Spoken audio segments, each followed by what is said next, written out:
Ang programang ito ay rated SPG. Striktong patnubay at gabay ng magulang ang kailangan. Maaaring may masiselang tema, lengguwahe, karahasan, sexual, horror o droga na hindi angkop sa mga bata. Talagang si guilty Moira itong si at, Moira dahil sa kanyang kanyang mga ginagawa. Dito na nga ay talagang iimbitahan lang siya para sa maraming tanong at talagang kukunan lang siya ng fingerprints dito. Dito na nga ay talagang sinabi niya dito sa mga pulis na bakit niyo ako huhulihin na kung saan wala naman akong ginawang masama. Dito niya na sinabi na talagang gising na daw ba si Don Pepe kung saan talagang nagtataka itong mga pulis kung bakit niya nasabi iyon. Dito na nga ay talagang kinuha siya ng mga pulis at talagang kukuhanan lang siya ng fingerprints at hindi lang siya, pati na rin ang kanyang anak na si Zoe.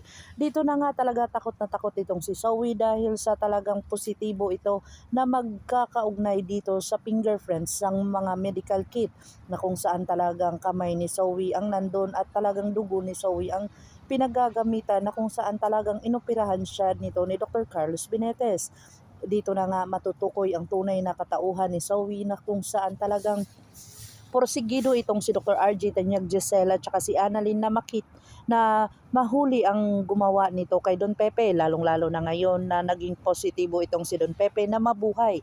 Kaso dito na nga ay talagang may ginawang masama itong si Dr. Carlos Benetes na kung saan talagang napaisip siya dito na talagang kakampihan niya ang kanyang anak at ayaw niya itong masira ang kanyang buhay ni Zoe.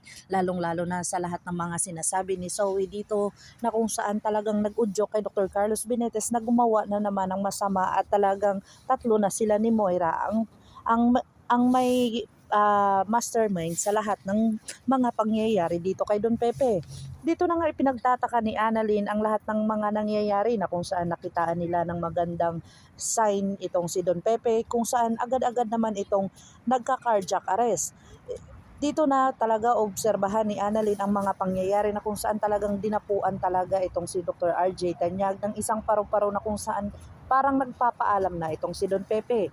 Dito na nga kaya magpapaalam si Don Pepe na kung saan malapit na malaman ang buong katotohanan na kung saan itong ang si Giselle ay talagang positibo na ipa-fingerprints din itong si Zoe. Pakakabangan natin ang mga susunod pa na episode na itong Abot Kamay na Pangarap. Kung bago lang po kayo sa akin channel, please like, share, and subscribe para ma-update po kayo sa mga susunod pa. Yun lamang po at maraming salamat.